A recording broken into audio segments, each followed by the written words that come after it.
I've had the main theme stuck in my head like all day because I've been thinking about Shattered Hope again, and I've just thought about the cover of the main theme that they used for their first intro, which also I didn't know until today looking more into it. The guy that they got to voice Monokuma, Stevie Pilgrim, is the same guy who's doing all the music for Shattered Hope.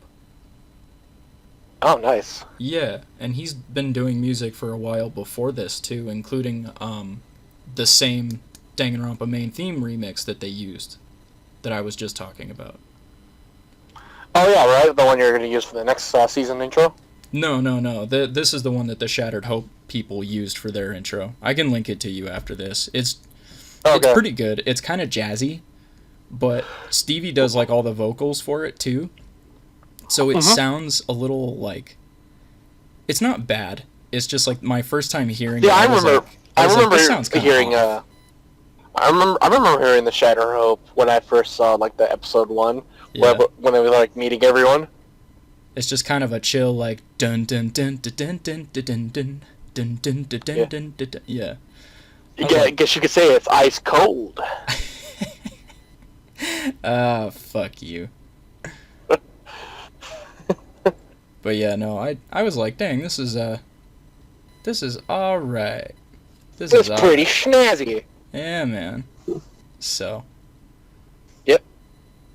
Yeah. I enjoy it. It's gonna be a fun episode today.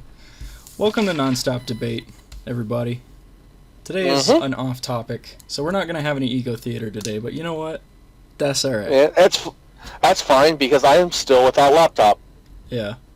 And we have plenty of fun stuff to talk about today, because as I'm sure you've seen from whatever thumbnail I came up with, and the title, we are talking about Fanganronpas today. Because the guy without Photoshop can't do a good thumbnail in the back while we do this. Also true. I can come up with a perfectly fine picture for ego theaters, but we don't need to do those for off topics, so. Yep, that's fine. I mainly do the photoshopping for all like the main stuff like that. Well, we got Noah to do that for like Town of Salem now, so. Yeah. What are we gonna? Yeah. We haven't had time to record anything. I guess we could probably. Because I don't have my fucking laptop working. Yeah. But before we get into the main topic, we could probably mention that uploads have slowed a bit because Jared's laptop is out of commission, and I fucking hire a guy to edit, and then my laptop fucking breaks. Yeah. Oh, my bad luck. Between the holidays and work on my end, I haven't really had time to record anything, so. Yeah, that's fine, and I hope you guys had a Merry Christmas. Yeah, I was hoping to get this episode done before Christmas, so that we could get a couple more videos out before the end of the year. Walmart on my end was being a dick before Christmas.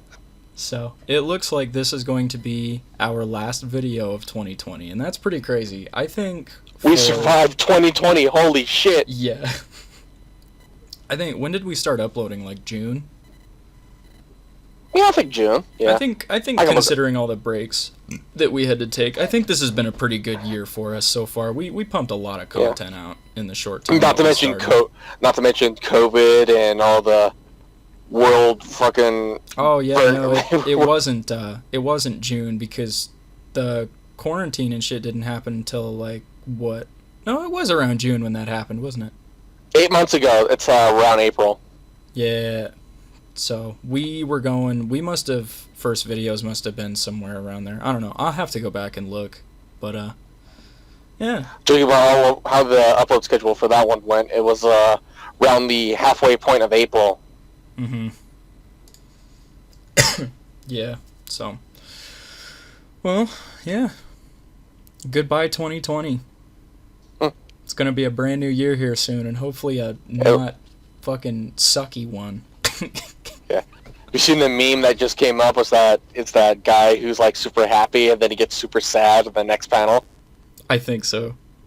Yeah, it says December 30th, 2020, and then it says he pulls on the calendar. It says the next day. It says January 1st, 2020, Prestige Level 1. Oh yeah, I've seen that one.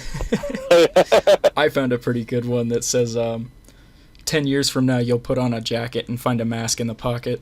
Oh man, what a weird year that was, you chuckle to yourself. Then you'll pick up your machete and continue across the wasteland, keeping to the shadows to avoid the roving gangs of cannibal raiders.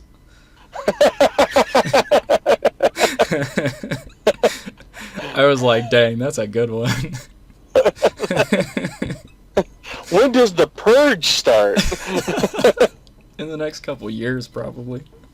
At, Oh, damn. at the rate we're going, dude. Yeah. Christ. I welcome the meteor at this point. Same, dude, same. Alright, well, there are a lot more Fanganronpas than I thought there was going to be. Because I only really caught wind of like one or two that were about to come out around the time that I finished V3 earlier this year, and I've been kind of keeping my eye to the ground on those.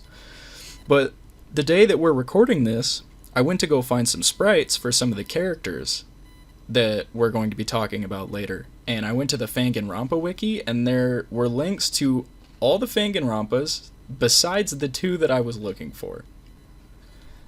So it was just a bunch of Fangans that I've never heard of, and I was like, fuck, man, I'm gonna have to come back and look at all this shit now. And then a third one that I had been looking at that hadn't had any, like, a prologue or anything posted yet, I just found out today that they posted their prologue like a month or two ago, so I'm gonna have to go watch that one too, because I don't know anything about it. It's really cool looking, though. It's called Hushed Whispers, and it takes place in, like, a campground instead of a school. Well, it looks like after we cover the main series, it could be pretty busy with that. Yeah. So. But the two that we're going to be talking about today are Danganronpa F Shattered Hope, which is really fucking good so far. I'm really enjoying it. And the other one is Cartoons in Danganronpa. And we'll leave links to both channels in the description for you guys to go check out. I highly recommend the both of them. There's a lot more Danganronpa F Shattered Hope right now because they started uploading their stuff before Cartoons did, but Cartoons is pretty solid too. There's a lot of recognizable old school characters in there. The pro tag is Dipper Pines from Gravity Falls, so that's really fun. But yeah, so we're going to be talking about those two today, mainly. We'll probably talk more Fangans in the future, especially after we're finished covering the main series, which Jared and I were also talking about today. We're already almost done with Trigger Happy Havoc. Yeah, I can't believe it. We're super close. It's crazy. So we're hopefully going to be... I'm going to make it a New Year's resolution that we finish Danganronpa 2 by the end of next year. I could be down with that. I think that's a reasonable goal we can set, especially since we're so inconsistent and we get busy and we don't have time to do videos all the time. I think that's a reasonable goal. I don't think that's unrealistic, but I do think it's like enough of a challenge that we could stick to it, you know? Yeah, I agree. I agree to that. All right, well, which one would you rather start with? The one that I'm probably the most familiar with, Shattered obviously. Hope? Okay. Yep. Yeah, Jer also, due to lack of laptop and work, has not had time to check out either of these, so most of this knowledge is just based on what I know. Yeah, I'm a truck driver whenever I drive. It's kind of hard to read something and drive at the same time safely, you know what I'm saying? Yeah. Same reason why I can't get into anime hardly anymore. It's because, fuck. Yeah, it's because you just don't have the time to watch it. Yeah. If I'm not working, I'm sleeping, and if I can't fall asleep, I'm usually working on the channels. Or playing games with the boys. That's about it. Yeah. Well, alright. We will start with Danganronpa F Shattered Hope. And I just caught up... I like the main character. Yeah. I just caught up on the last 2 parts of Chapter 1. There's, like, 2 hours worth of the, like, love suite, things with the characters.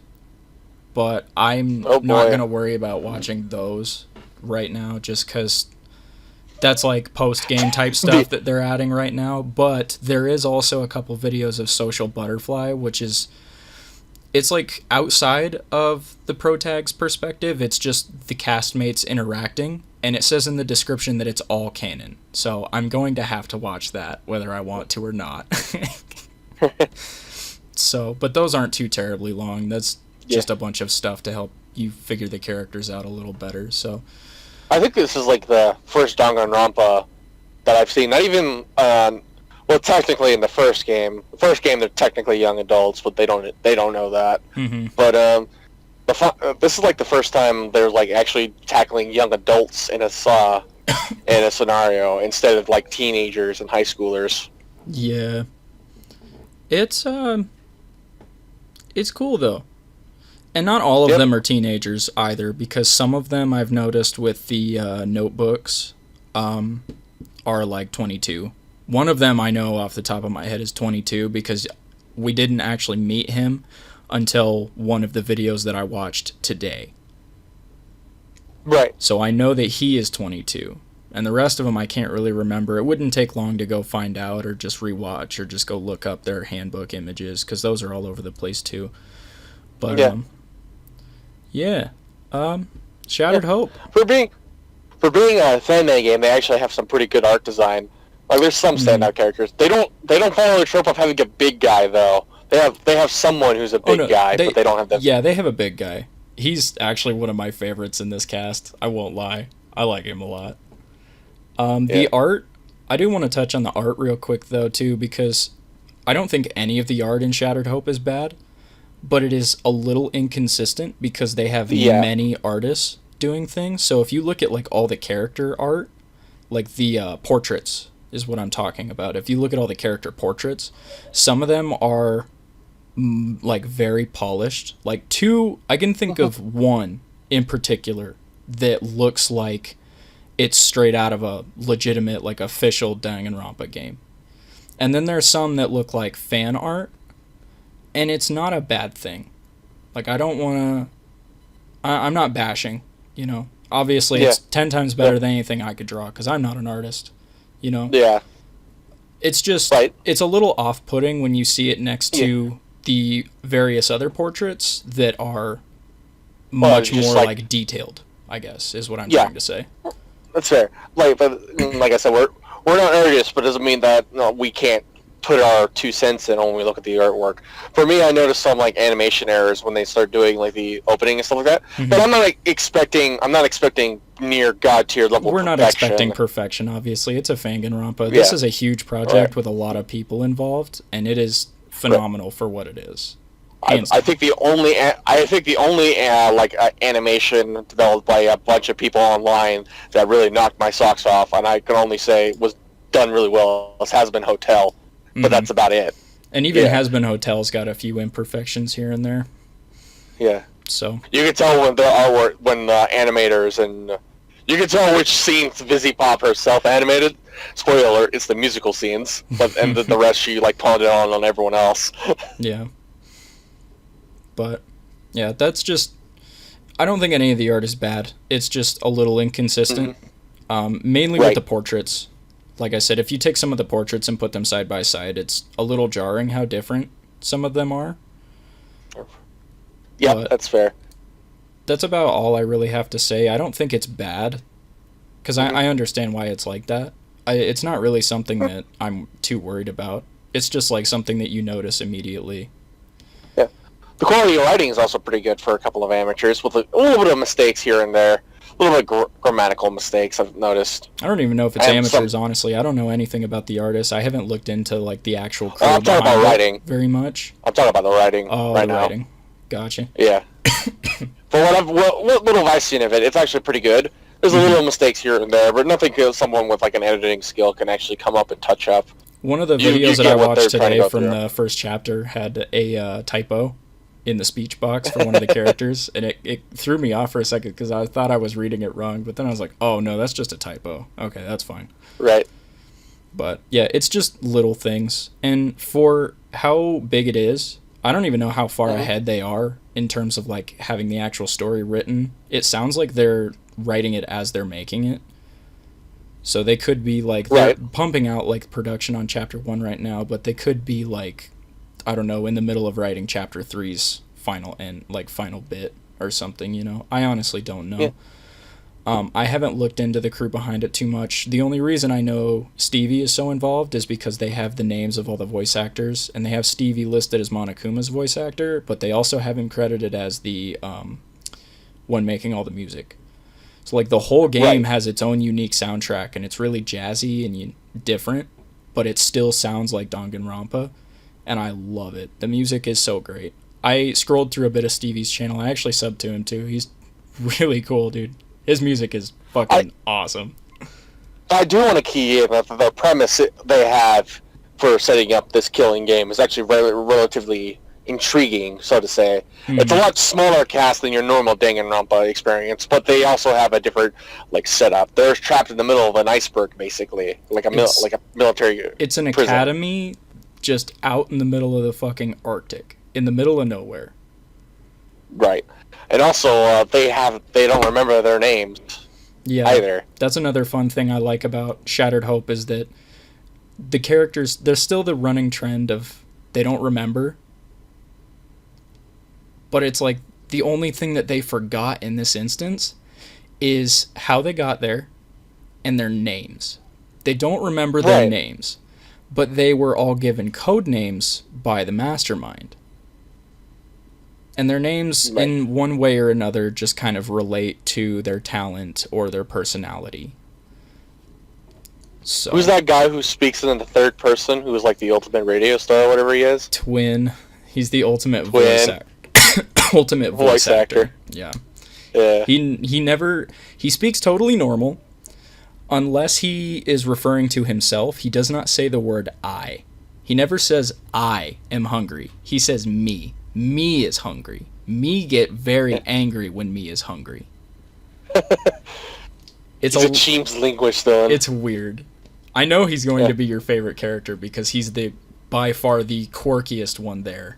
I love my quirky characters, Dylan. You know me. Mm-hmm. Yeah. But there's also, in the terms of voice acting department, there's like there's some voice actors in there are clearly trying a lot harder than others. Like, what's that one guy? Where's that one guy? He has like a mohawk, emo hair. I just know when first interaction with him, he's like, "No, you scared the shit out of me, dude." Yeah. I'm like, "Dude, you are trying to go for the Academy Award in your first fucking line, dude. Take it back a bit." I actually really enjoy him because he's so like over the top. Especially because, and I was talking to you about this a little while earlier today before we recorded, I really like the cast. I think the characters are great, and I think they all have very fitting like voices and personalities. My only real complaint is that like one or two of the guy characters are both the moody type, and they're both kind of like quiet and like, so it seems we're going to have to do it this way then, huh? And it's just like, they're kind of the same right now. It could improve as it goes on, which is perfectly fine. You know, you guys are still probably finding your feet with the beginning here, and that's fine. That's just something that I noticed. That's my only real complaint with the cast at this time, is that a couple of them are too similar. I can't believe they added nice guy Togami into this. Yeah. What's his name? Crow or whatever his name is? Cross, there you go. We'll get more into the characters here in a minute. I just wanted to talk about the production and like the quality for a bit before we hopped into the actual like characters and the setup. Yep. So, I also wanted to mention on the topic of art, also the backgrounds are all very nice, and they have splash art for like cutscene type stuff. Because that's something I like about the Fanganronpas is they still make it look like a visual novel, like someone is playing the visual novel. There's the pauses for you to read the text chat. There is the clicking sound when it switches to the next box of text. Like, they even have the little animations of your character icon on the map moving from location to location for the scene change. I can't wait till they do their first class trial, to be honest. Mm-hmm. And some of the Fanganronpas also do the thing where you walk into a new room and all the furniture and stuff is like cardboard and it like flips up like a pop-up book or like falls down and like lands in place. Some of them go that mile. Like, it literally does not feel like you're watching a series. It feels like you're watching Danganronpa, but on autoplay so that you don't have to click every couple of seconds to move along to the next piece of text, you know? It feels like Danganronpa, and I think that's a good thing that they should all strive for. I haven't seen all the Fanganronpas, whatever. I haven't seen them all. I've mainly only seen these two. But from what I've seen so far in Shattered Hope, it feels like it fits in Danganronpa, and I think that's the most important thing that you should have strived for before anything else, was that it needed to feel like Danganronpa. Yeah. And if you get the feeling down, you pretty much got people who like the series on board. Exactly. So, I'm really glad they nailed that. Not to mention their own mascot's pretty cool too. Oh god, dude, I cannot wait to talk about him. I'm gonna save him. Ooh, hit my mic for a second there. I want to save him for last because you haven't got to see his introduction yet. It's like the last episode of Chapter 1 that they have uploaded currently, not counting the social events. Dude, he has such a good introduction. He gets teased because he gets revealed in like Chapter 1 Part 5, but he gets teased in like the first 4, and you don't even get to like figure out his name until he introduces himself in Part 5. And it's just the mood that he sets up and the music, and it's just, oh, I loved it. I didn't get to see a whole lot of his sprites either because he didn't stick around for too long after he showed up. But his sprite work is amazing. I fucking loved it. And that's another thing too, because I wanted to talk about this earlier, but I forgot. And then I've just now remembered the sprite work for all the characters in this game is actually really good also. It's very expressive. There's just a couple of the moody ones have very like stoic sprites from what I've seen so far, but again, this is just the first chapter because even Togami had more expressive stuff as you went on. But yeah, like the sprite work even, I love it. They're great. Especially the more like outwardly expressive characters also, like Twin, for example. Twin, literally the sprite that he freezes on when it brings up his little like character card, you know, his like ultimate card that tells you his name and his ultimate talent, and it has like the music and the like colored background and shit when you like introduce yourself during prologues and shit. That screen for Twin, his sprite that it froze on was literally him doing like a disco pose with like the Ibuki like wad of spit flying out of the side of his mouth because he was like shouting. And it's great. I think a lot of the sprite work was also very well done. So. Right. All right. Well, do you want to get into the setup and the characters here? Yeah. Let's go for it. I can't remember a whole lot of the setup off the top of my head, but from what I do remember is it started with a couple of guys talking to each other, and they were like, "Will this do?" And the splash art is like the school that's out in the middle of the fucking Arctic desert, essentially. Yeah. And they're talking about like, "Will this do?" And the other one's like, "Yeah, I think this will work just fine." And he's like, "Good. We need it to work," or something like that. And then it cuts to the characters waking up in the school. There might have been other stuff in there that I don't remember. It's been a while since I've seen the first two, because I watched them as they came out, but I haven't, like, they have, like, long gaps between each episode. They've doing, like, this thing where they're releasing chapters in batches, which is the parts, and then they're doing, like, they did the first 5, and now they're on holiday break for Christmas and New Year's and stuff. Yeah. So we're not going to get another one until after the holidays. So I'm assuming like mid-January we might get part 6. Yeah, it's so far there's a lot of stuff getting kind of like mentioned or brought in that I don't understand now, but I'm sure if they know what they're doing in their writing room, these are things that are definitely going to be important or come up much later. One of my favorite things that they did, and this actually just happened in the most recent episode where you get to meet the mascot, you get to see the trial room early. Oh, really? The students were exploring the school, and they found the trial room doors, the big red door, but it was locked earlier. In the newest episode, they went back to it, and it was open, and there were 2 dead bodies inside. Both women, both a couple days old, I think they came to the conclusion of, and both of them had e-handbooks that were broken. But they're not part of the opening cast, right? They're not part of the cast, no. So we don't know who these two bodies are. And the lights come on in the room because someone turns the lights on so that they can get a better look at, like, the bodies. Because they freak out over the bodies. They walk out because some of them are about to fucking hurl. Because obviously these are two, like, these are two dead bodies of girls near their age that are literally just covered in gashes and stuff. And their faces are rotting from decomposition. So they all back out of the room for a minute, and they're like, oh, God, so what do we do? And a couple of them decide to go back in and investigate the bodies and kind of figure out what the fuck.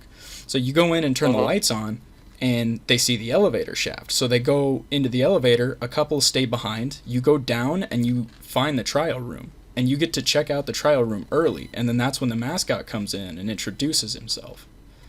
He also leaves them a note, which one of the characters reads, and the note basically says, because Monokuma was there in, like, the prologue to tell them, hey, you guys are here, you're going to take part in a killing game. He gives you the usual, like, here's how the killing game works, these are the rules. Monokuma spiel. Yeah, he gives you the Monokuma spiel, and then he's gone. And then the characters will go off and explore for the entirety of Chapter 1, and you get to meet everybody. And in Part 5... when you read this note from the mastermind, he literally says Monokuma was here to do his part, but he's gone now. So I kind of don't... If we never see Monokuma again for the rest of Shattered Hope, I don't really know exactly what the point of bringing him in at all would have been. So I'm kind of hoping they don't do that. But no, maybe he was one of the person who was controlling Monokuma was one of those two women who just died. Maybe. Oh, no, that would be interesting. Well, no, because the women, they came to the conclusion that the women were dead for a while. And you see Monokuma recently in the prologue. Right. So I'm not sure. But yeah, and that's just Chapter 5. Because most of Chapter 1, sorry, not Chapter 5, Part 5 of Chapter 1. Most of Chapter 1 is just, because the prologue is just an easy 48 minutes, and it's just like your character waking up in the school, it's all of you going to the gym, Monokuma giving the spiel, and then that's it. Most of Chapter 1 is the socializing, the going around, introducing yourself to the cast, getting to know them, tracking what all the talents are. And then this is like...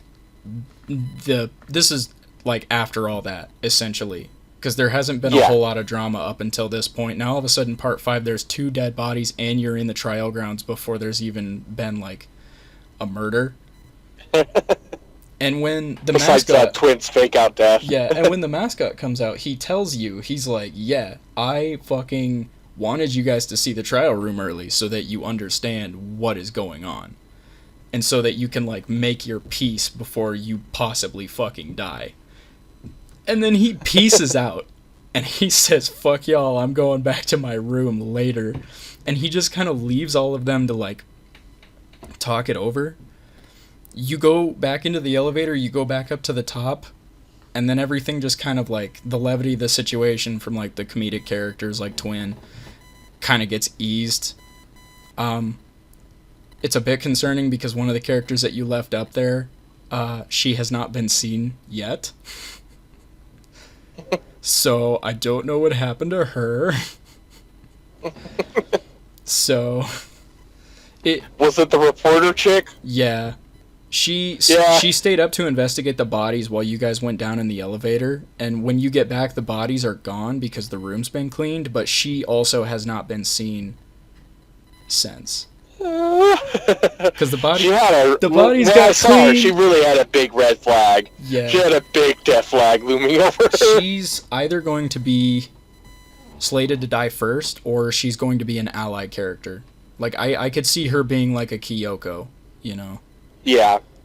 So, but yeah, she's definitely got... I don't think she's gonna die this early.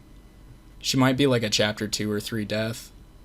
Maybe even Chapter 4. She might be like a near the end, in the end game type death. She might be that, like, that switch that flicks from, like, you're in the game to you're in the end game, you know? We're in the end game now. Yeah.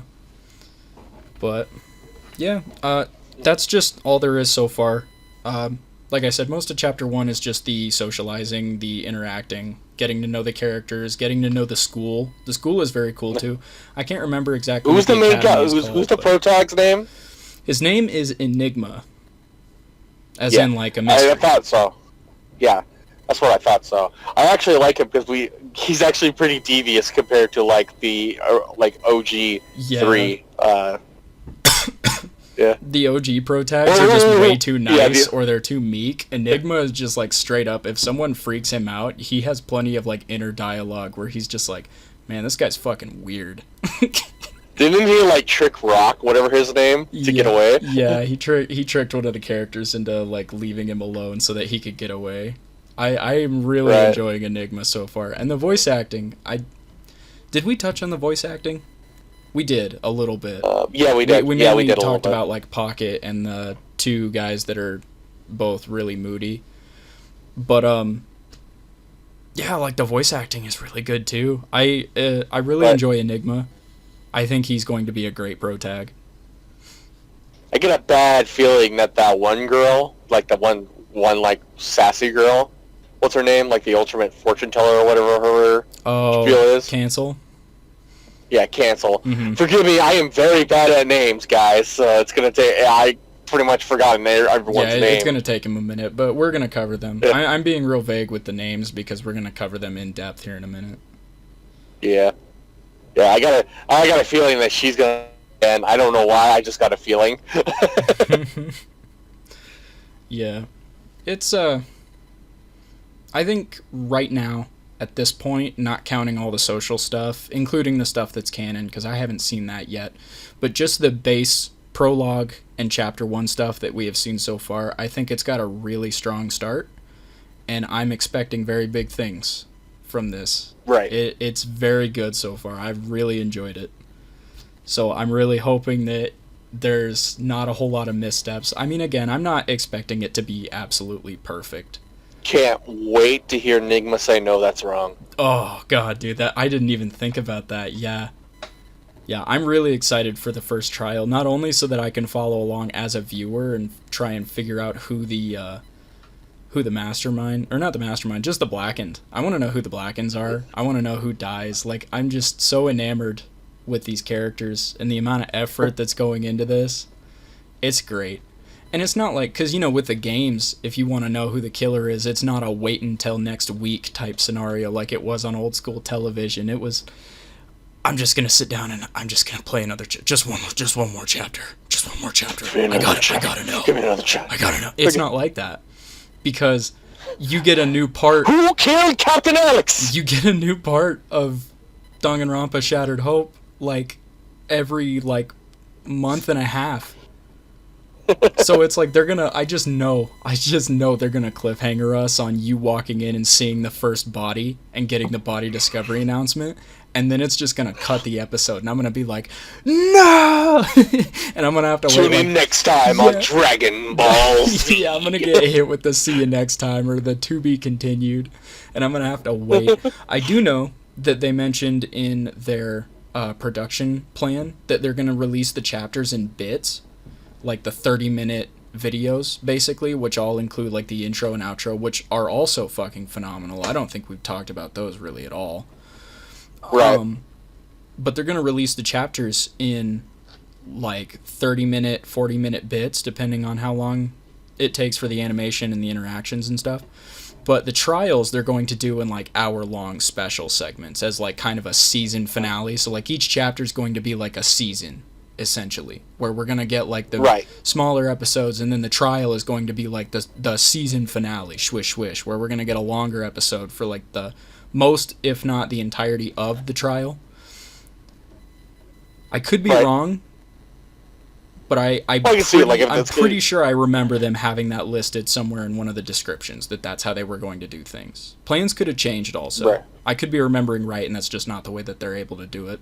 Quarantine made a lot of things different, so who knows? Yeah. But, yeah. Long story short, I'm really excited to see where this one goes. Yep. It's really good.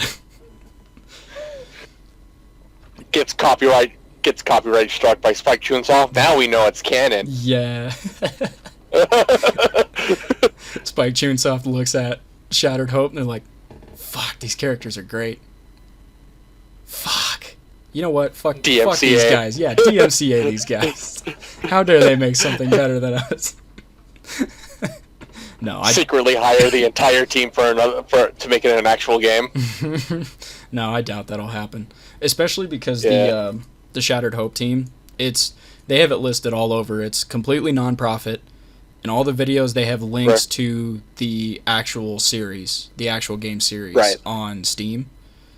And they have plenty of love pointed, like, go support the main series. Yeah. So. Yeah, I know. I was just yanking your chain. No, I was just trying to do a funny. I wanna make sure I point that out too. That these guys are not doing this for profit. This is entirely a project made out of love for the series. They kind of like what Team 4-Star does. Yeah. I think that's a fair comparison. So, all right, well, let's get into the characters. I don't think we'll really talk interactions and stuff too much unless it's something real standoutish. I know there's a couple characters here that you meet as a pair because they've already met each other and are talking, and you kind of come in, but they've always kind of been a pair since.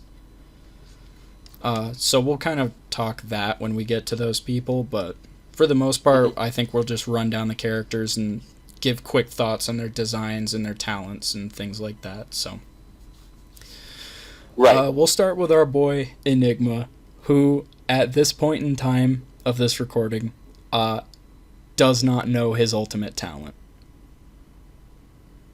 Yeah, well, he does not. We got a Hajime situation here. Yeah, everyone remembers their talent. The only thing they don't remember is their name.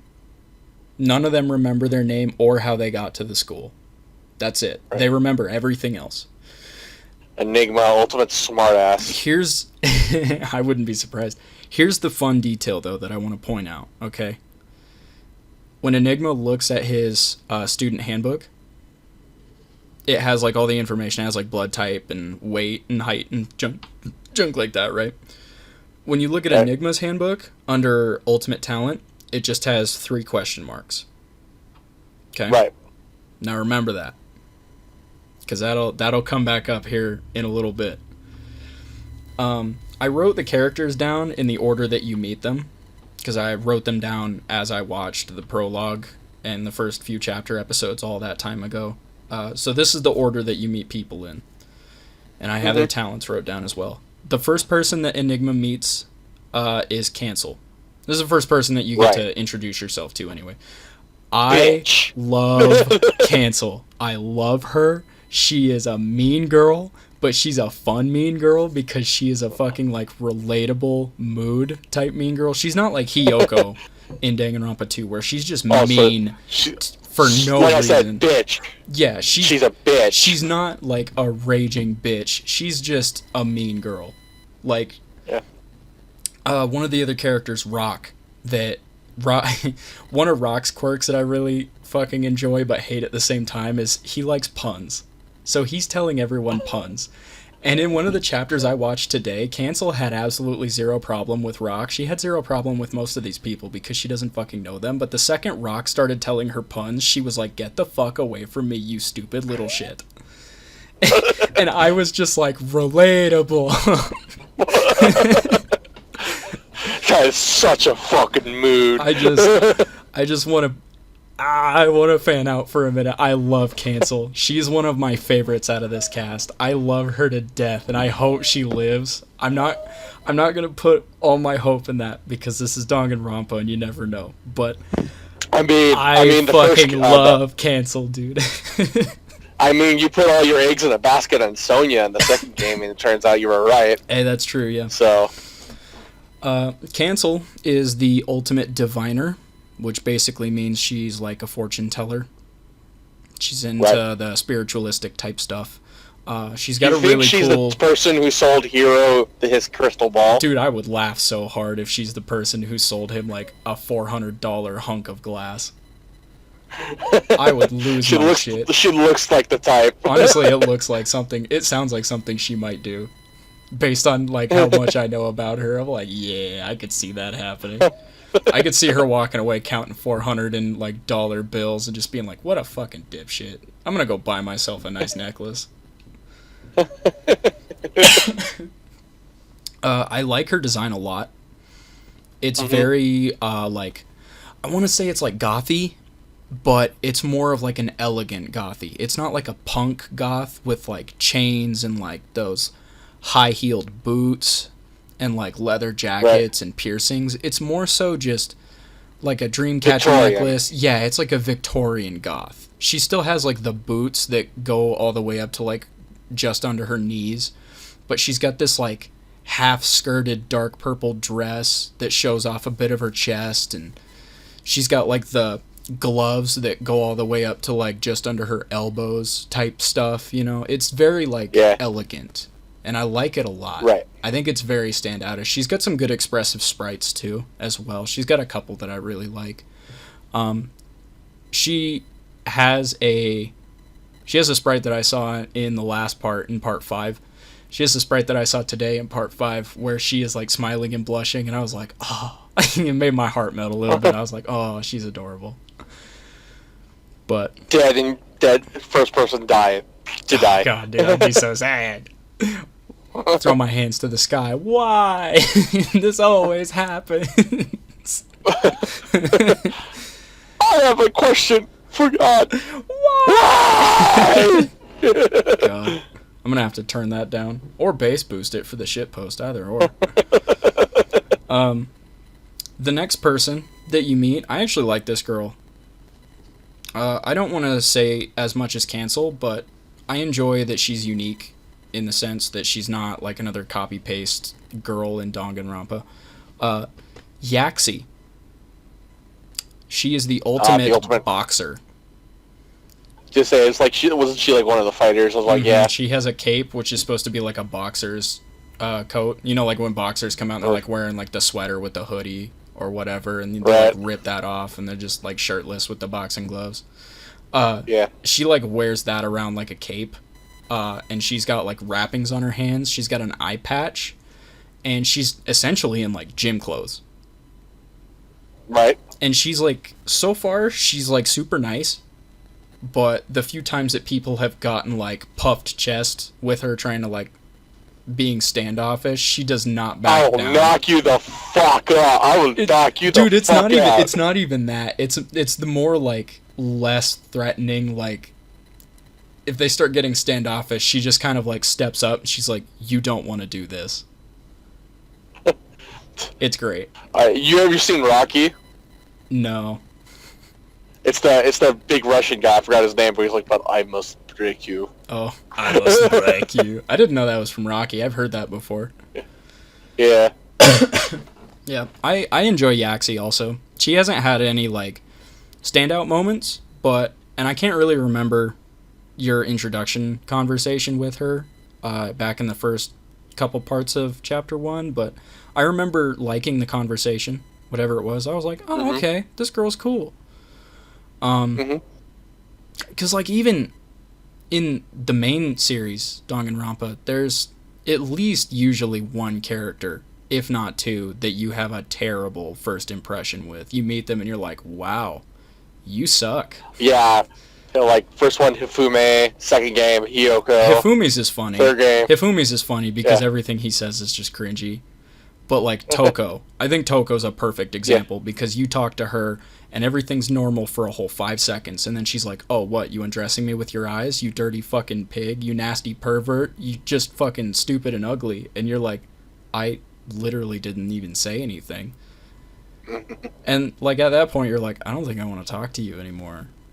And then, like, the more the game goes on, the more you're just like, I don't really like you, Toko. You suck. And then Jill shows up, and you're like, Jill comes yeah, you're like, yo, Jill is sick. And then she sneezes, and you're like, oh, all right, well, bye, Jill.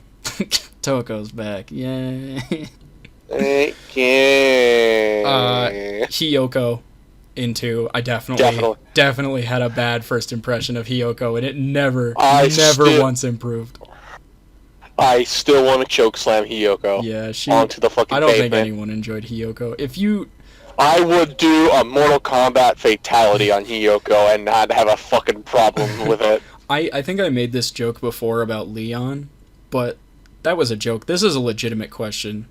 And not even like a meme-y one. Like, if you like Hiyoko, please leave a comment down explaining why.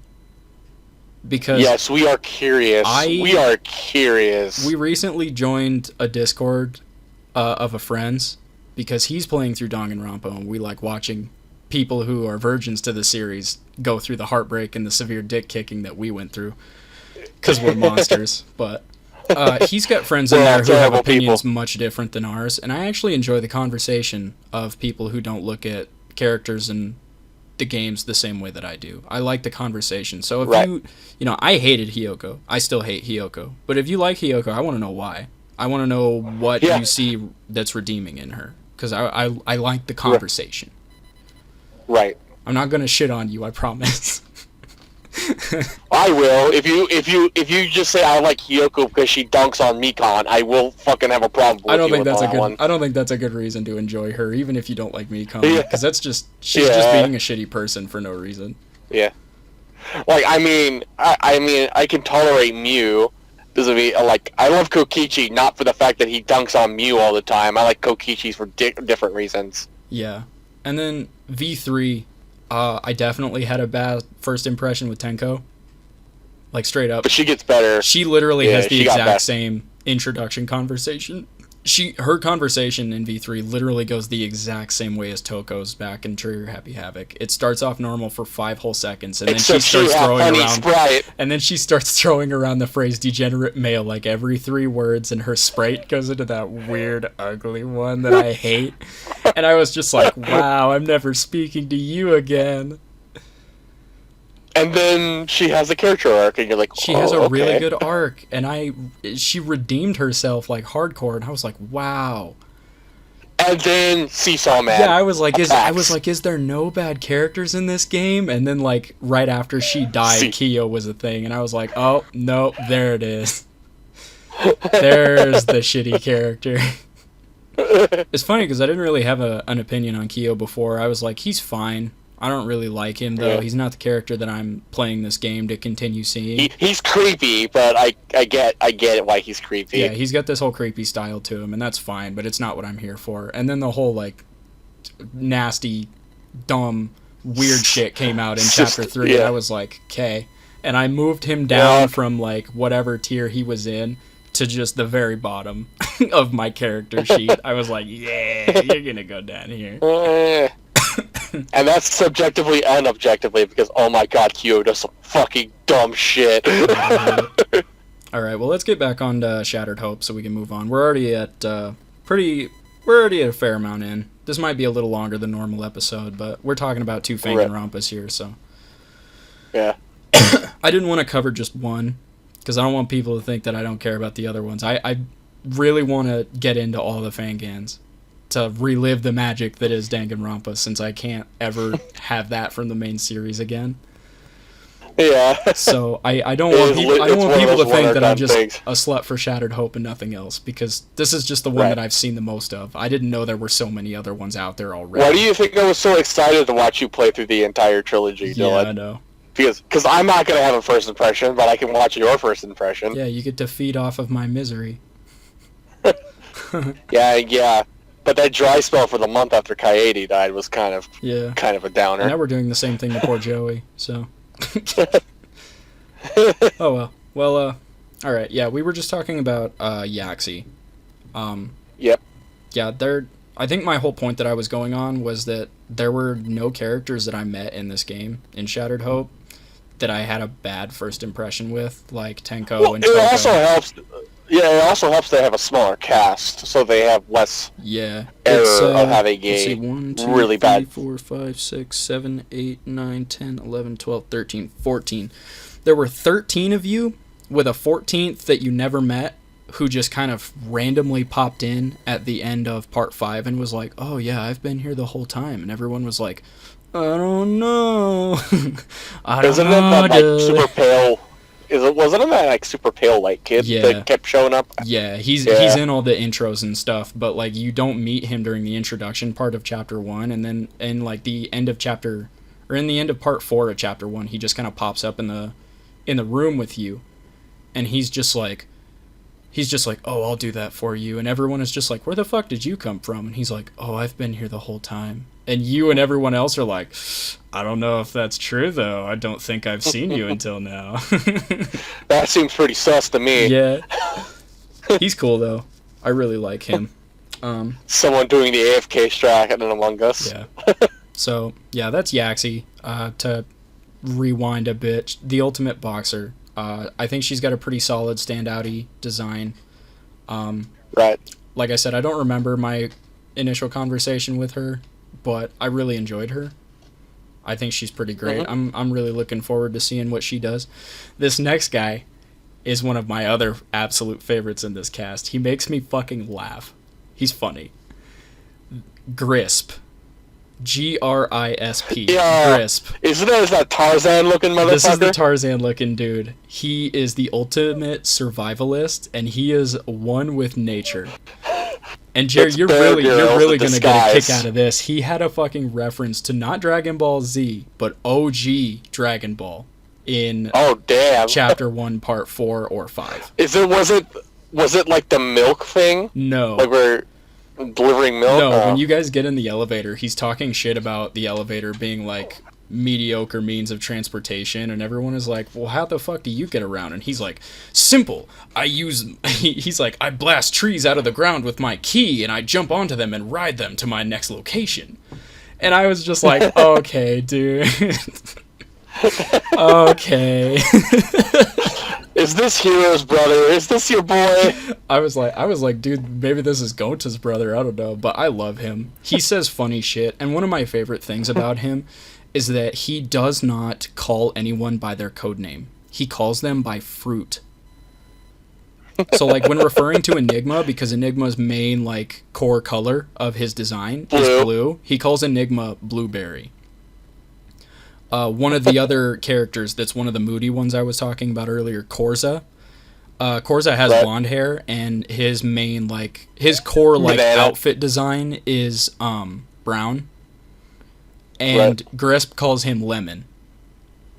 And then one of the other girls, Scarlet. Her code name is Scarlet, and she has, like, really fiery orange red hair. And Grisp calls her Orange. Like, he calls everyone by fruit names, not their code names. And it cracks me up because it pisses them all off. And I'm like, yeah. You don't even know your real name. Shut the fuck up. Yeah. And kind of like Gundam, he's also, like, one with nature with, like, animals as well. So he's got, like, little animal buddies. And I'm like, yeah, dude, I love him. He's amazing. He's made me laugh a couple times already, and it's only been like a couple parts of the first chapter and a prologue. So, will he die first? God, I hope not. If anything, if they're going off of like the Danganronpa rules, rules of the killing game, like the meta writing rules of it, then Grisp is probably our like big boy, so he'd probably die somewhere around chapter 4. Right. Fair enough. Yeah. Yeah. So, but yeah, I love Grisp. I also think he's got one of the best designs because he's so standoutish. Like, if you go by Jared's silhouette rule, you could see Grisp out of the cast and be like, that's Grisp right there. Yeah, that's Grisp. Yeah, he stands out very well. The next one we have is Cross, and I think Cross is potential. Cross is my personal favorite. I think he's a potential rival. He's a Togami / Kaiba Seto type where he's very like smug. But he's not outwardly mean like the formers are. Yeah, he's much more reserved. He's not really like I wouldn't even say rude. He's just smug. That's literally that simple. Yeah. He's just smug. Right. He's the ultimate entrepreneur, which again is just another way of saying he's an ultimate rich boy. But it's not so much that he was born into richness as much as it is that he just understands business. Yeah. So, but yeah, I like his design a lot too. He's got those weird gloves that don't go down to your wrist. They stop like right under your palm. You know what I mean? Yeah. He's got gloves like that, and I'm like, how can you wear those, dude? I could never wear. It's a Japanese thing. I could never wear gloves like that. It's so weird. Yeah. Yeah, it's a Japanese thing. He's one of the ones I actually have a couple complaints with because him and Korza, I mentioned Korza earlier with the yellow hair. Him and Korza are both the moody type of character. Right. They're both kind of similar in that sense. And Cross does not have a whole lot of super expressive sprites at this time, but I'm not gonna really like consider that a critique, because that could change. This is only 5 parts of the first chapter and a prologue, so technically 6 parts. We're still in the early game. People are still getting to know each other. There hasn't even been a murder yet, so I'm sure we will see more expressive sprites from the entirety of the cast as the game swish swish goes on. It's just something I noticed thus far, is that he doesn't have anything super expressive, but also to the point, devil's advocate, I guess you could say, in this conversation.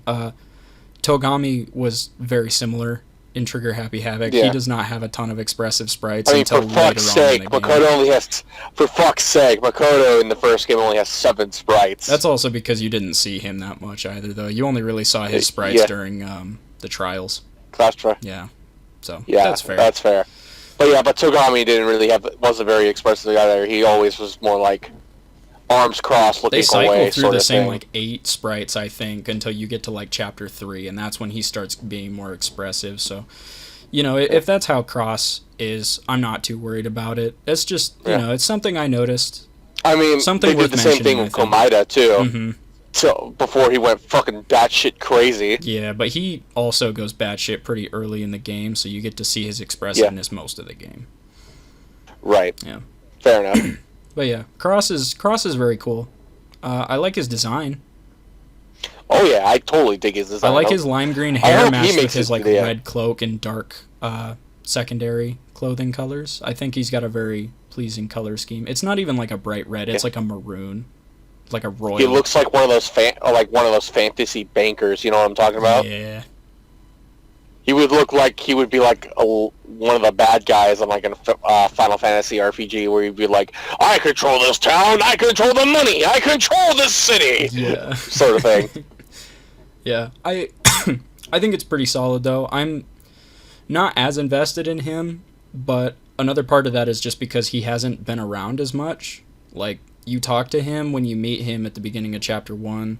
He's in the prologue, obviously, but like outside of like meeting him, probably saving him for something later. Yeah, outside of the actual like introduction conversation, he's kind of off doing his own thing most of the time, and you don't really get to talk to him as much as everyone else. So, but yeah, like you said, they're probably saving him. This next character, I enjoy. I don't know if I want to put her in like my favorites basket just yet, but I do enjoy her. Her name is Scarlet, and I mentioned her already. She's got the fiery red orangish hair, right? Scarlet, yeah. Scarlet, who is she?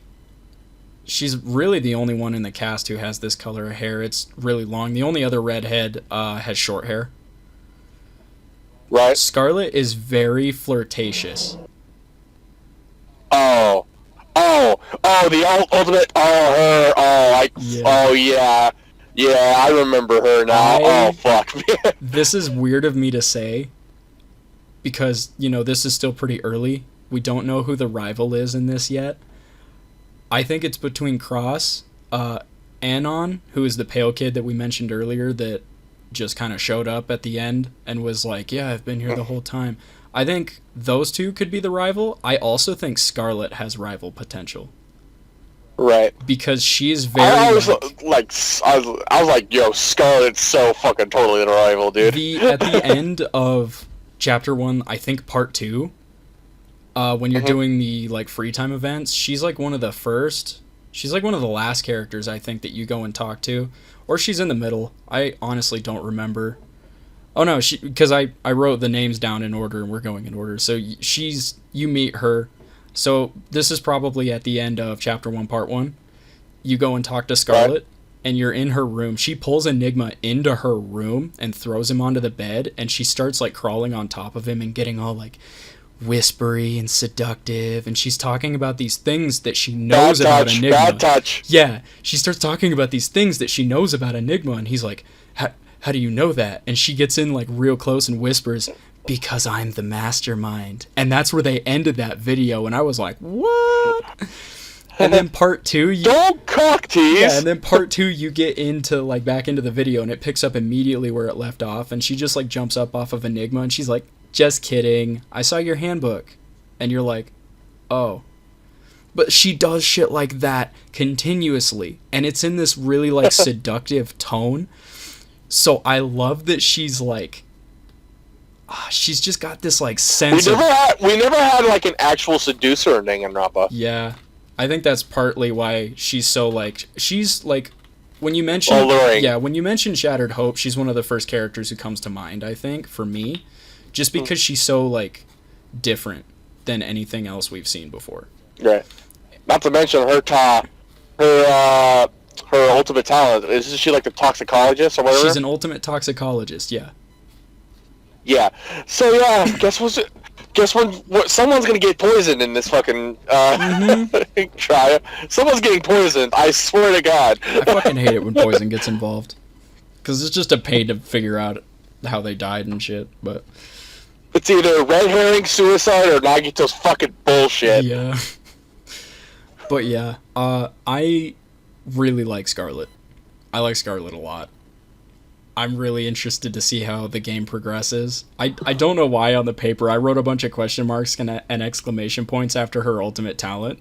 And I think it's just because it was like the last thing I expected her to be the ultimate of. But like, fuck, man. I was like, God damn, this is great. I want her to step on me. But yeah, I like her a lot. She's got like this, because I think paired with the seductive tone, plus it's early game, and she literally fucking like straight up joked to you that she was the mastermind right at the beginning when you first met her. She's just got this like sense of unease because she's unpredictable, but she's being like seductive about it at the same time. And would it be a massive plot twist when she turns out to be the ally character? Oh, I'm sure if she's not the rival, she's going to be some kind of ally character at least. She's going to be like real important to the plot moving forward, I bet, if she doesn't just die first. Right. But yeah, I'm interested. I will put Scarlet in the same basket as like Yaxie. I like her, but I'm more interested just to see how she relates to everything moving forward. I want to see how she grows, you know, where she goes as a character. Right. The next character is Morai Teru, the ultimate visual effects artist. She is the girl with the short red hair. She looks kind of gothy also. She's always got headphones on. She also made I remember her. She also made a very similar joke to Scarlet's whole I'm the mastermind thing in part 5 of chapter 1, because when you meet the mascot, Rule, he literally gives everyone in that room, because there's only 10 of you out of the what did I say, 15? He gives the 10 of you in that room, because some of them stayed behind. He gives you a proposition where he's like, he sets a box down that's full of weapons, and he tells you, you have 60 seconds to kill one of your classmates, and if you do, I will let you walk right out the door right now with no trial, no nothing. You get to just go home free if you kill someone right now.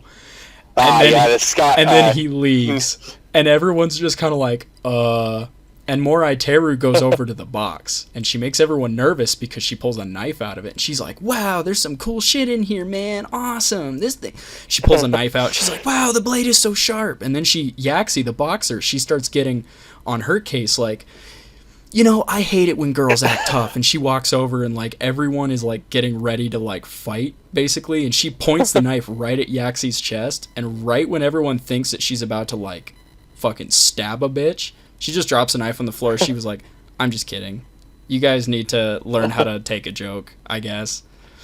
You need to lighten up a little. Yeah, and she literally just plays it off as a joke, and like later on when someone asks her to like... Besides, there's a fully loaded AK in here. Yeah, later on after that, when someone asks her to apologize for that, she just kind of looks at them and she's like, you guys need to understand the situation that we're in. And then she puts her headphones on and walks away. And that's another potential rival character. She's like moderately serious, because most of the time she's kind of like jovial and like cracking jokes and trying to have fun with everybody. Like, that could be like a Celeste archetype too, because Celeste was kind of like that too. Yeah. Yeah. So, yeah, I'm real interested in Morai Teru. I think she's got a really fun design. I'm I am such might be the double murderer. I'm such a slut for like characters with cute or good designs. Like I love like cute outfits on like cute girl type characters, you know. That's why he was a fucking like going ham on Kaede. Yeah, I loved Kaede, dude. Her outfit is so adorable. I love her little music note hair clips that she's got in. Ugh. That's that good shit. It's not even like a sexual thing. Like it's like when you see a puppy, you know. Aesthetically pleasing. Yeah, I think that's a good way to say it. It's just I just love that shit. So, like for me, Kaito is my version of aesthetically pleasing designs. I really like some like tough guy stuff, space looking stuff. You know what I'm saying? Yep. So we got more Iteru. She's pretty interesting so far. Pocket. We talked about Pocket earlier. He's very over the top, very outwardly expressive and loud. You scared the shit out of me, dude. Yeah, that fucking first line delivery in his introduction is so good. It's so over the top, but I love it. Pocket is the ultimate baseball star, which we have seen once or twice already in the series, but that's fine. I honestly like him a lot more than the last baseball star we had. But yeah, Pocket's got a pretty great design too. I like his hairstyle, where it's like half long and the other half is like short or like swept to the back.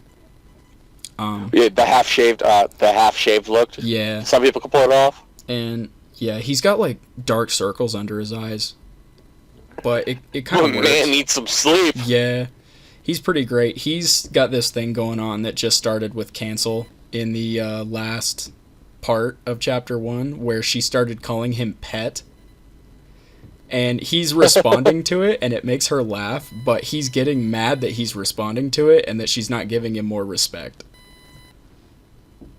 S to the I to the M to the P. Yeah, it seems almost kind of like a Hifumi and Celeste type relationship, but the fact that it's like making Cancel like blush and laugh is making me wonder if it's going to turn into something more. So that's kind of fun, you know? Right.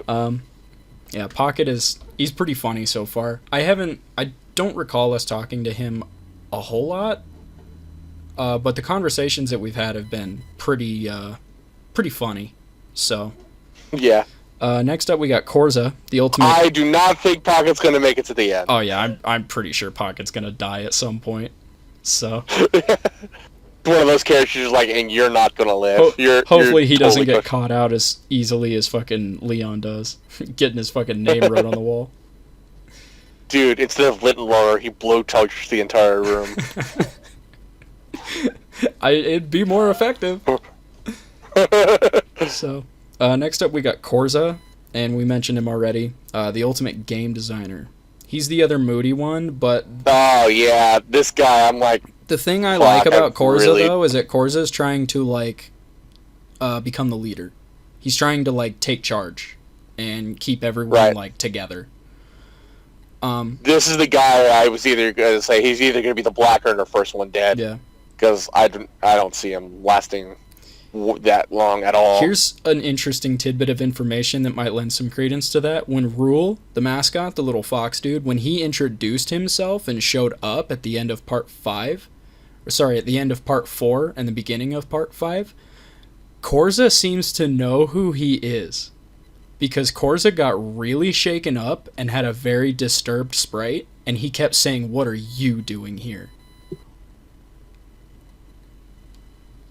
What's wrong, Korza? This guy keeps killing. He keeps killing me in Minecraft and putting TNT in my houses. God. But yeah, I'm interested to see where that goes. I don't have a ton of interest in Korza. I'll be completely honest. I don't think there's anything wrong with him. I already categorized. I think he's just categorized him as first to die. I think he's just one of the characters that isn't going to be around long, and he. For me personally, like completely subjectively, he's not one of the characters I'm interested in. That doesn't mean that he's bad in any way. It's too early to really say. It depends on how he's handled up until he either lives or dies. But, yeah, I don't have a ton of interest in him. I think he's fine. Yeah, he's fine. Conversation, I don't remember having a bad first impression of him. It was just kind of like, oh, okay. Yeah, I don't know. I don't have a bad first impression of him, but I get the looming dread, like, you're probably going to be one of the first people to die. Yeah. Next up, we have Rock, the ultimate ultimate geologist. Basically just the means ultimate geo dude. Yeah, basically just means he's into rocks, which is why his code name is Rock. And as we mentioned earlier, he's all about puns, which is Makes me want to choke slam Rock into a rock. yeah, but it's like a fun choke slam. It's like a hate him for fun, not a legitimately hate him, you know? Yeah. Yeah. Funny enough, the last one of the last few parts that I watched today of Chapter 1 so far, you actually get some of his backstory. He tells you get some of Enigma's backstory too. We didn't really talk about that because I forgot about it until now, even though I just watched it today. Enigma was raised in a single parent home. He was raised by his mom because his dad died when he was really young, so he doesn't really remember him. But Enigma's also was kind of a bad kid because one of the parts I watched today started with him like buying cigarettes from a shop even though he was underage, and then going out and like hanging out with his friend. Dude, we have a pro tag with a little bit of edge to him. Oh my god. Yeah. I was like, yo, this dude's not a little wet blanket like Makoto was. Well, Makoto was only like that at the beginning. He really grew up by the end of the game, but Suichi is just suffering from depression, and Hajime's just done with everyone's shit. Shuichi's edgy just because he has depression, not because he's actually edgy. He just doesn't have any confidence in himself, but I love him, dude. He's such a great character. But yeah, Enigma just had, like, single-parent household. He's, from what we can tell, kind of a bad kid, or was, because this was, like, younger Enigma that we saw, so. But yeah, Rock tells you that he grew up in a village that was right outside of a city, like a big city. And the city and the village apparently had beef, and no one from the village was allowed to get jobs in the city, so the village was like really poor. So you lived in the village if you were poor, basically. And Enigma was walking down Rock was walking down the street one day. This is a story of how he became the ultimate geologist, and he didn't get to finish the story, so it doesn't really culminate in him becoming the ultimate geologist, but this is a story he tells you, right? He's walking down the street one day, going home, and these thugs on the side of the street are looking down this like sewer grate, and they're like, yo, there's something shiny down there, kid. And they like wave Rock over, and they're like, we'll pay you like $200 if you go down into that sewer and get that shiny thing for us. And Rock's like, okay, because you know $200 is $200. He's like, fuck it, I'll go down in the sewer and get something for you guys for $200. So he goes down into the sewer. I'll have to be for a month. Yeah, he goes down into the sewer, and it's a giant fucking gemstone. Like, something that is definitely not going to be sitting in the middle of the sewer. And he thinks about that, but then he thinks about how it could, like, really help his whole village, not just his home. So he hides it back in the sewer, and he grabs a watch. And he's like, here you go, guys, I'm bringing it up. And he's like, it was just a watch. And they're like, oh, man, that sucks. I was hoping it'd be something good. And he's like, yeah, sorry. Well, I better be going, because he's, like, gonna come back later and get the gem when they're gone. Right? And they're like, hey, kid, you forgot your pay. And Rock's like, oh, right, yeah. And then he comes over, and they start beating the shit out of him. Because these are kids from the city, and they borrowed that gem from their parents because their parents are filthy fucking rich, and that's just some random hunk of junk that they have on display at home. That's real and worth a lot of money, but like in comparison to the rest of the expensive shit they have, apparently is just pennies to them. And they threw it down into the sewer, and they were waiting for a village kid to come by so that they could fuck with him. And Rock just so happened to be that village kid. So they knew that he was going to try and steal it because they're the ones who put it down there. So they beat the shit out of him for lying to them. And then they were like, here's your payment, kid. And they threw a penny down onto his forehead as they walked away. Ow. Yeah, and I was like, what the fuck, dude? That sucks. Did the entire Togami family lives in this city? Right? Like, what the fuck? And then he gets interrupted because Enigma's asking him, like, you know, why are you telling me all this? And Rock is like, well, I live by this. He's like, I live by the creed that if you put your utmost trust in others, then they will put their utmost trust into you.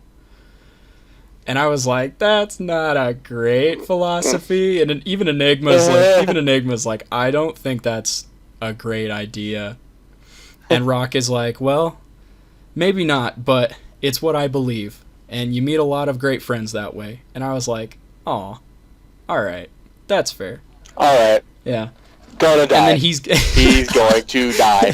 and then he goes to tell you, like, he goes to continue the story, but then y'all get interrupted by the events that lead up to Rule introducing himself, the mascot. Right. So, right. Yeah, I think there's a lot of fun stuff going on with Rock, too. Like, a lot of these characters just have some interesting stuff starting up, and it's just chapter 1, dude. Yeah. I'm like, dang, this is great. All right.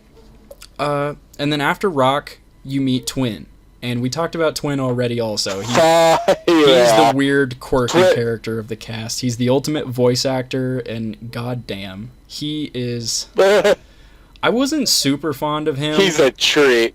He's a treat to be around. Yeah, I wasn't super fond of him during the introduction part of Chapter 1, but in these later parts, watching... Because he's going through his fake death act. Yeah, coming back to him again, I'm like, man, he's just funny. Like, it's not even like a roll out of my chair and die on the floor kind of laughing funny, but it's just like, he gives me chuckles, and he never says anything that I hate, so I'm like, this guy's alright, you know? Yeah. Hopefully he has an Ibuki kicking down the door moment. Oh god, later dude, on. He's definitely like, if you're struggling to think of a character to compare Twin to, just for the idea of the like recurring archetype in Danganronpa, Ibuki from Danganronpa 2 is a very good comparison, because they're both quirky in that weird way where they have their own like sayings that is just like the weirdest combination of words. It's good like, nom nom nom morning. Yeah, it's like, why do you say that? But they just make it work. Like, it's one of those things that's for like Twin. Like I said, he never says the word I when referring to himself. He always says me. Me is hungry. Me will die if me doesn't get anything to eat. And you also meet the nurse type character too, right? Whatever her name is. Yeah, we'll get to her in a sec. Twin is just, he says stuff like that, and it's stuff that you'll probably like hate at first, but the more the game goes on, the more you'll probably come to love it. And then if he does end up dying, you're gonna miss him saying that when he's gone, you know? He's that kind of quirky. There's been quirky characters in the past that I have kind of been turned off to, that I didn't really like for whatever reason. I don't really have a problem with Twin. I think he's funny. Yep. He's not really one of the characters. I'm trying to think of the quirky character in V3, and I'm like, it can't be God. It's Angie. Angie, and I would say Himiko is kind of like that also. Yeah. But, yeah. I don't really have a problem with Twin. He's not one of the characters that I'm like super invested in or super excited to see going forward, but I don't have any problems with him. I think he's fine. I would have the big sad if he dies. Yeah. He's definitely going to be the majority of the comic relief, I think, because him and Pocket, I think, are the like main comedic relief characters right now, because they're both very like rowdy and expressive. So eccentric. Yeah, that's a good way to put it. And then alongside Twin, you meet Reese, who is... These two you meet at the same time because they're already talking to each other, and they pretty much never split up. They have always been in a pair since you meet them. So the Sakura Hina situation. Gotcha. Kinda, yeah. Reese is the ultimate dentist. She is adorable. Oh, yeah. She has little lollipops in her little shirt pocket. She has a lollipop hairpin in her hair. She has a little fucking, like, protag cowlick on the top of her head, which is another thing I forgot to mention. Enigma doesn't have a protag cowlick. But a lot of these other characters have one for some reason. So, but Reese's is, like, very long, and the tip of it is pointed so that it's, like, pointed and bent so that the top of her head has a little heart shape from her hair. Like, her little cowlick goes up and makes a little heart above her. It is adorable. Right. She is very shy, and she always calls everyone Mr. or Mrs. and then their code name. So it's like a combination of Mikan and, ironically, Hifume. Yeah. Yeah, when she's hanging out with Twin, she never just calls him Twin. She never calls Enigma just Enigma. She always calls them Mr. Twin or Mr. Enigma. And at the end of the last part, Enigma is helping her carry Twin to his room because he passed out because he didn't get any food to Again. eat. Yeah. And he asks her why he's like, you can just call me Enigma, right? And she's like, no, it's okay. I feel more comfortable saying that. And she says it's like she was raised to respect her elders and stuff like that, and kind of hinted at a little bit of a backstory, but we didn't really get anything. But yeah, she's very like, I want to say not a whole lot of confidence. There was also a scene when you first met them where she like triggered some kind of booby trap and she almost got killed by a spear firing out of the wall, but Twin saved her. Yeah. Yeah. So, yeah, I imagine those two are going to be buds pretty regularly moving forward. After Reese, you meet Rox, which I'm assuming is like supposed to be short for like Roxanne or something. She is the ultimate journalist. I'm pretty sure she is going to be a straight up ally character. She's essentially going to be the Kyoko, or going to be the dead, or she's going to be the ally character or first one dead. Yeah, she's very. It's one of those two. It's one of those two. She's very interesting. I like her a lot. She's out of everyone that Enigma meets in the introduction part of Chapter 1, he has something negative to say, like, wow, this person's weird, or wow, I gotta get away from this guy, he's crazy.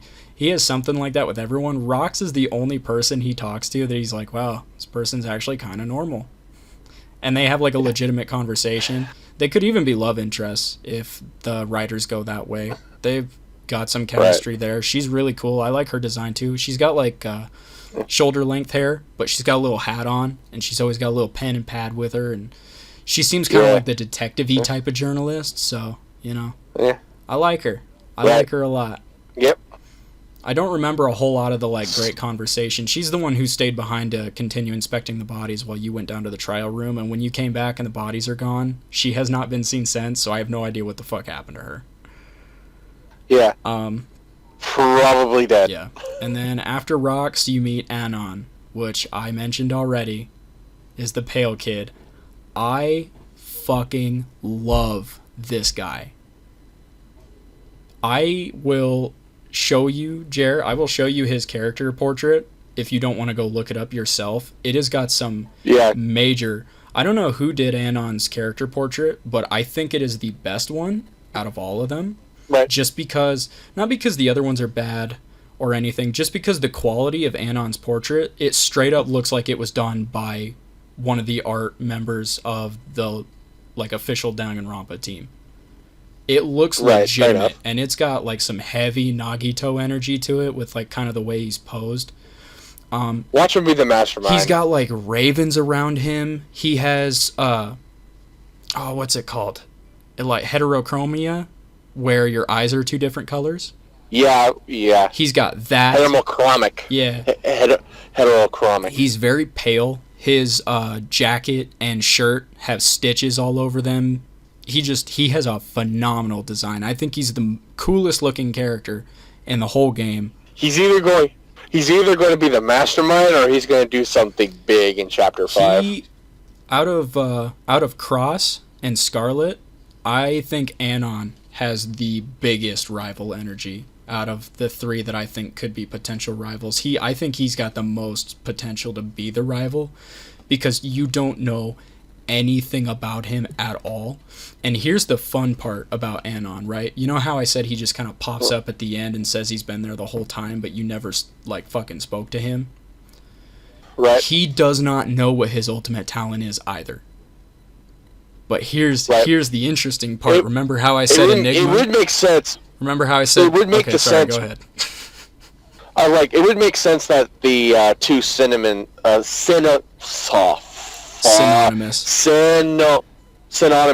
named characters could be rivaling each other. Anon short for anonymous, and Enigma short for enigmatic. Fuck. An enigma is like a mystery, and Anon is short for anonymous, essentially. Yep.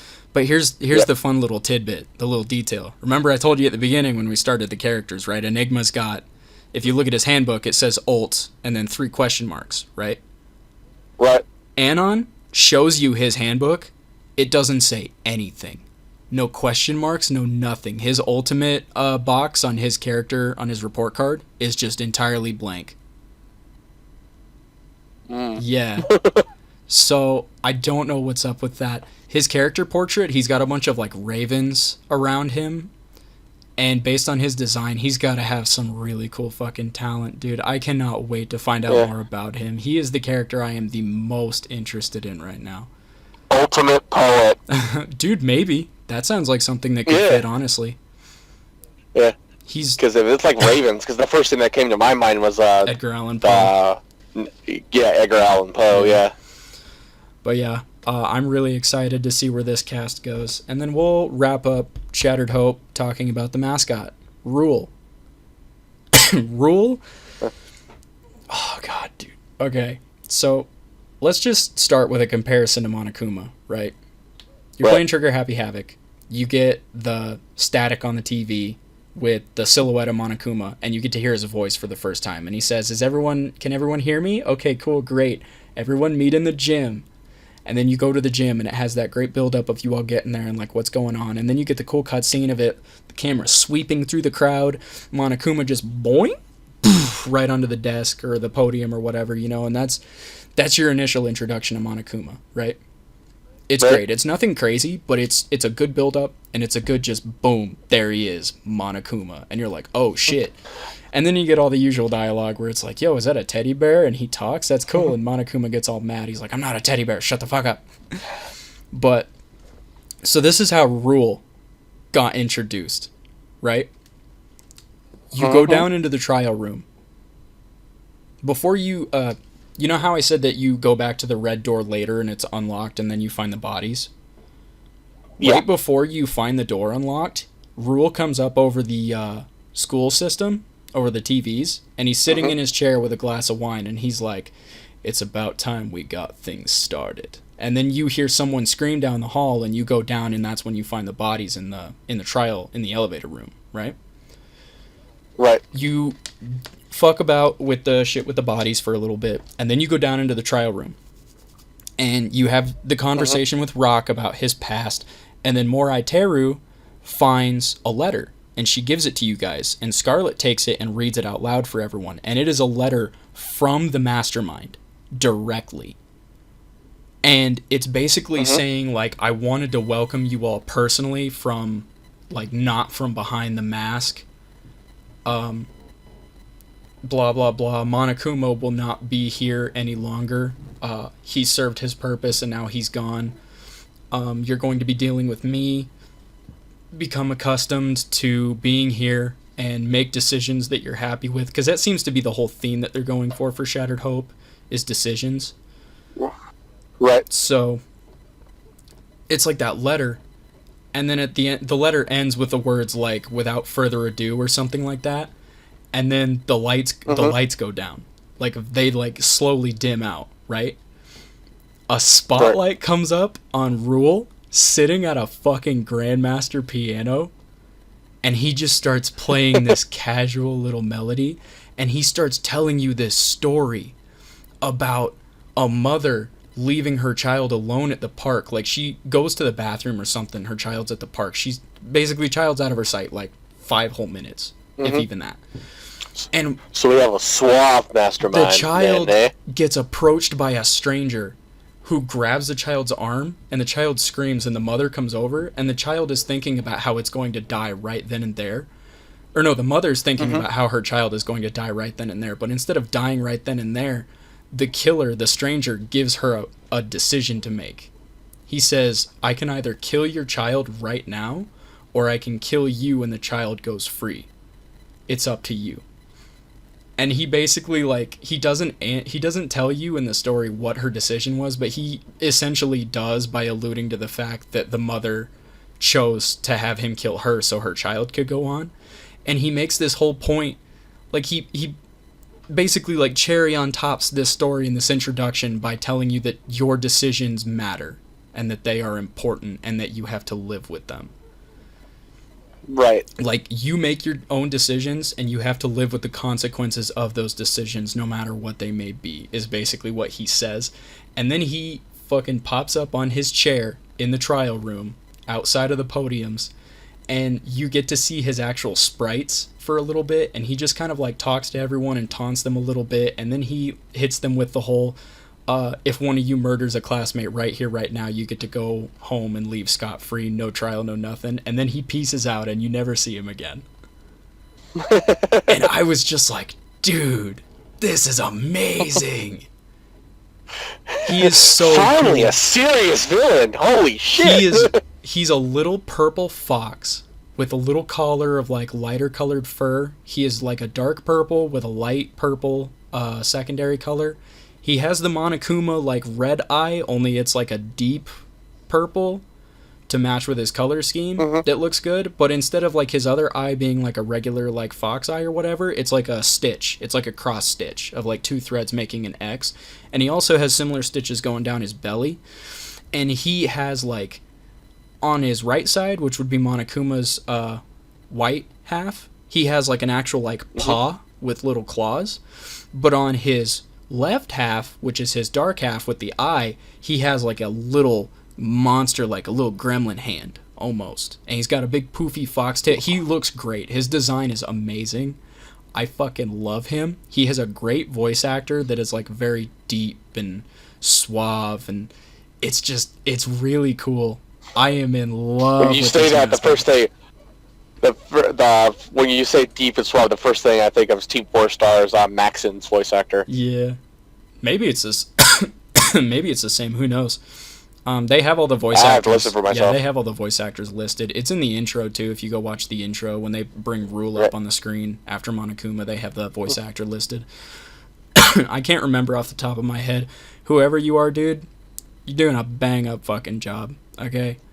Rule's introduction, like props to the creators and the writers. Whoever had the input for Rule's introduction with the piano and the story, whoever you are, you fucking nailed it. That is how you introduce your fucking villain. Man, that was so strong. I am in love with it. I'm still thinking about it, dude. I got chills. I was like, this is it. Like, you know the SpongeBob scene where the dude leans over and he's like, this is a load of barnacles. A barnacle. Yeah, I was like that, only instead of like to someone else, it was me to me, and I was like, this is fucking awesome. Yeah, I was all about Rule. I was like, dude, this guy is fucking sick. Holy shit. Well done. I would hate to break your thing where you have to talk about two of them, but I really need some sleep. Yeah, we're running on an hour and a half. We have another off topic coming up before we finish Trigger Happy Havoc.